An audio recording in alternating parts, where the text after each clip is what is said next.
Harsh Kumar joins us now. He has a buy rating on NVIDIA with a $140 price target.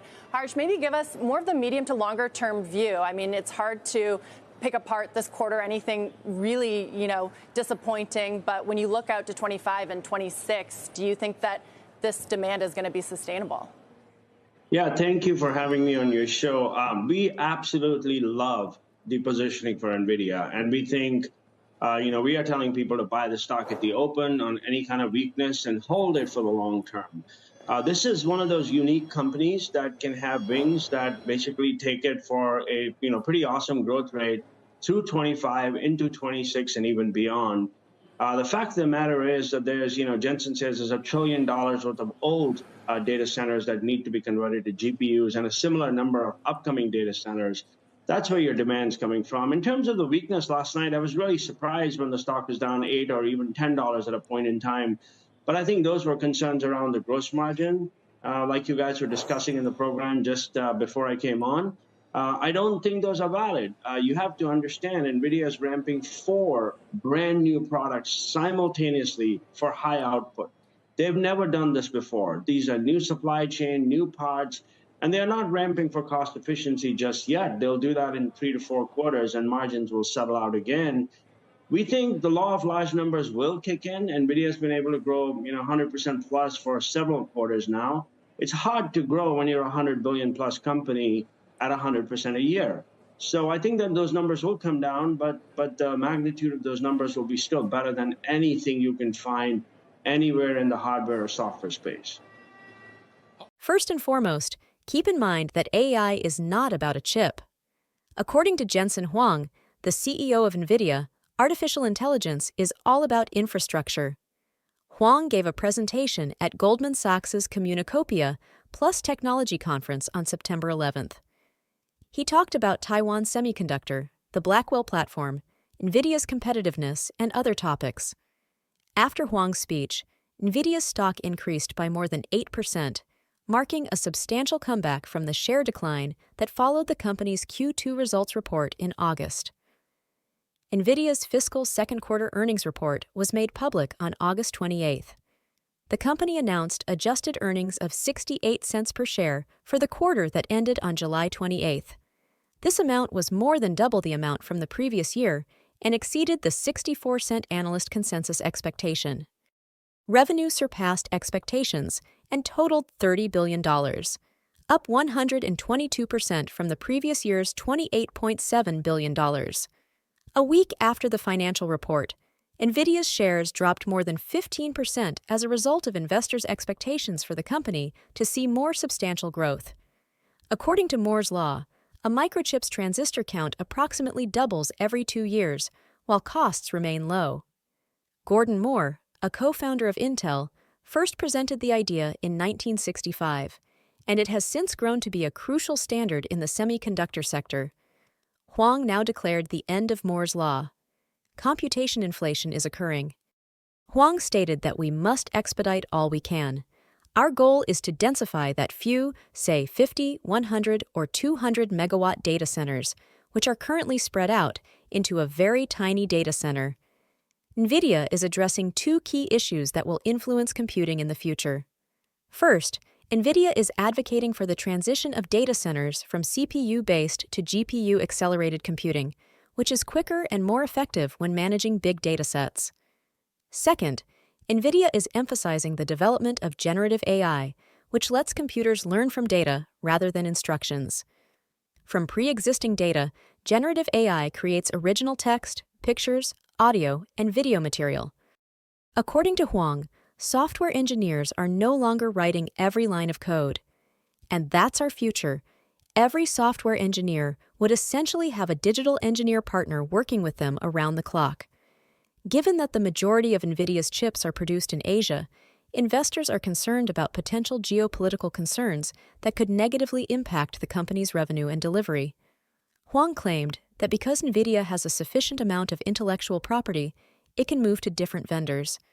But he also pointed out that there's a chance the change will result in a drop in quality. We might not achieve the same level of performance or cost due to less advanced process technologies, but we still have the capacity to offer. According to Huang, I believe that in the event of anything happening, we should be able to pick up and fab it somewhere else. Huang noted that NVIDIA's latest GPUs are made up of 35,000 pieces, which, when racked, weigh 3,000 pounds. These GPUs are really intricate. He stated, "It's built like an electric car," emphasizing Taiwan Semiconductor's dominant position in the market. Due to their excellent chemistry, agility, and scalability, TSMC is by far the best company in the world. If you want to keep up with NVIDIA's latest updates and keep up with the stock market latest news, you can subscribe to our investing tutorial channel as we post daily updates about the biggest changes and catalysts in the market. So click the subscribe button if you don't want to miss the newest market updates. Now back to today's video. The fact that ultimately it's a hardware company rather than a software company, albeit with an amazing level of innovation and protection that comes with it. Do you think the margin will come down at some point in the medium to long term or not? I think the margin may come down a little bit, but I think what you have to understand is that these chips have a lot of software in them. They have software drivers, they have other things that basically have to work with networking, other software that runs on top of these chips. And so I think and then of course there's the systems level approach, which is NVIDIA's bundling its enterprise and then giving you the AI enterprise software. By the way, the software business is on track to hit $2 billion run rate by the end of the year. And then they have other software businesses as well. So I think a slight deterioration from 75% in the longer term, but not too much more. You have good companies in semiconductors now doing 60+% very easily, maybe even 65% gross margin. There's no reason why NVIDIA at the cutting edge, providing what the market needs with a lot of software, with a lot of systems, complete approach, plug and play, cannot maintain 70% plus long-term margins. Taiwan Semiconductor is one of NVIDIA's main chip suppliers. Revenue for August increased by 33% to $7.8 billion, which is another sign of the strong demand for NVIDIA's AI hardware. When questioned about NVIDIA's advantage over competitors, Huang cited Blackwell and the company's AI infrastructure. In modern computing, building a chip and selling it to consumers is not as simple as plugging it into a computer. That sounds a lot like the 1990s. If you look at our new Blackwell system, which we constructed using 7 different types of processors, you can see how computers are built nowadays, Huang added. He also mentioned that NVIDIA is constructing a data center-sized supercomputer. With the Blackwell platform, which NVIDIA released in March, businesses can use trillion-parameter models to conduct generative AI in real time. Amazon AWS, Dell, Google, Meta, Microsoft, OpenAI, Oracle, and Tesla are among its clientele. NVIDIA acknowledged Blackwell's production issues in its August earnings release and said it needed to restructure a portion of the manufacturing process. According to Huang, Blackwell has reached full production, with plans to scale into the following year and expect sales in Q4. He underlined the exceptional demand, pointing out that customers are keen to obtain the maximum capacity and to be first in line. Everyone aspires to be the most and the top among them. So, he remarked, the intensity is really, really very remarkable. 3 uninterrupted hours is all we need, so 3 hours less is acceptable. Co-founder of Fundstrat Global Advisors, Tom Lee stated in a recent program that many people would be confused in the weeks leading up to the U.S. election, since no one could predict with certainty who would win the presidency. With the labor market in need of support and strong inflation statistics, Lee predicted that the market would trade well into the next Fed meeting and that some rate reduction would occur. When asked if he anticipated a 50 BPS or 25 BPS rate drop, Lee responded as follows. Whether Fed Chair Powell comes across as this is the beginning of a cycle and they are confident that we are moving back towards neutral and whatever number they make is quite dovish and positive, I think the market can view anything they do as negative. However, if it seems that it is dragging along the FOMC members, and then there are even concerns about hard landing, then I think the market can view anything they do as negative. There are dovish and hawkish consequences for a 25 or 50. Lee did, however, express his belief that the result would be favorable. So what does this really mean for NVIDIA stock? Let's find out. But first, if you made it this far into the video, thank you. These videos take a lot of effort and time to make. So if you enjoyed them, please hit the like button, subscribe to the channel. This goes a long way in helping us grow. That said, back to the video.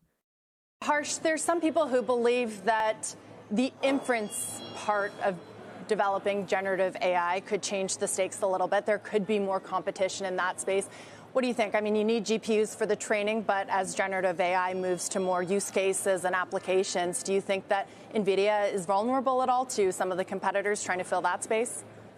Yeah, NVIDIA derives a little bit more than 40% of its revenue, or right around that number, from inferencing today. And I can say that that's probably from lack of competition. And, there's another company, AMD, that's coming up with chips that are suited for inferencing. Long story short, I think inferencing will be bigger than training. There's no question. I've read estimates that suggest 70% of the market will be inferencing.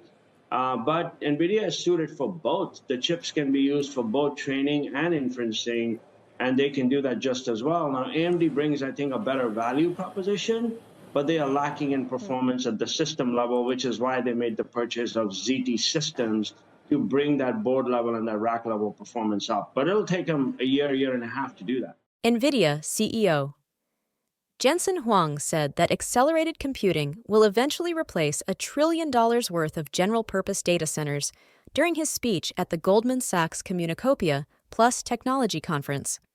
Huang declared that the first wave of data center modernization is being driven by generative AI, which he defined as more than just a tool, but a skill, and that we are living in a time of a computer revolution. Huang also underlined the importance of densification, noting that NVIDIA wants to reduce the size of data centers in order to increase their efficiency. He talked about the high demand from clients who are keen to use NVIDIA's new Blackwell chip system, which is scheduled to start full production and shipping in Q4.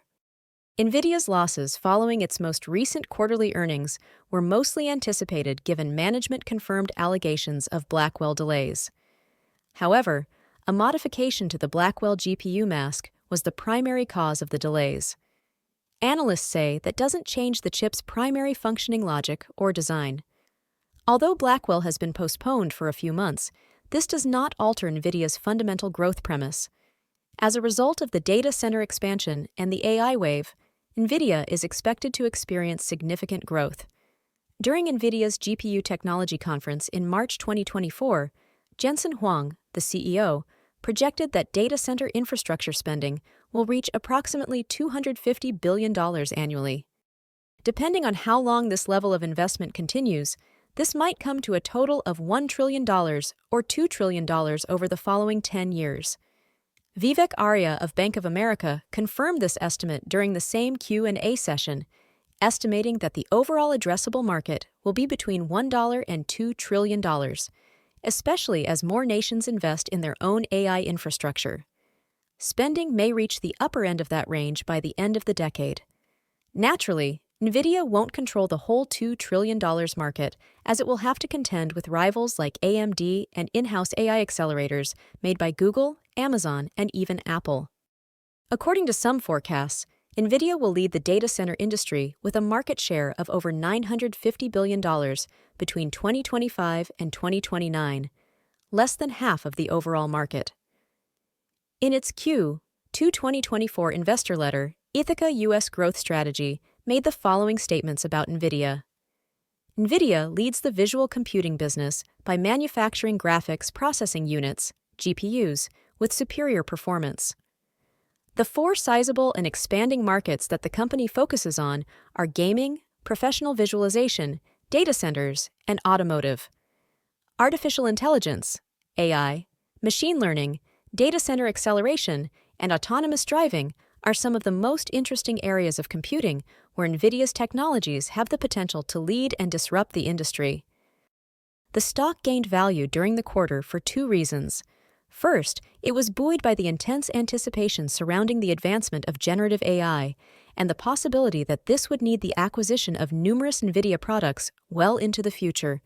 Second, NVIDIA reported another impressive beat and raise quarter. The firm raised its revenue projection for the second quarter of 2025 over street estimates, demonstrating its leadership in the development of the accelerated computing infrastructure of today.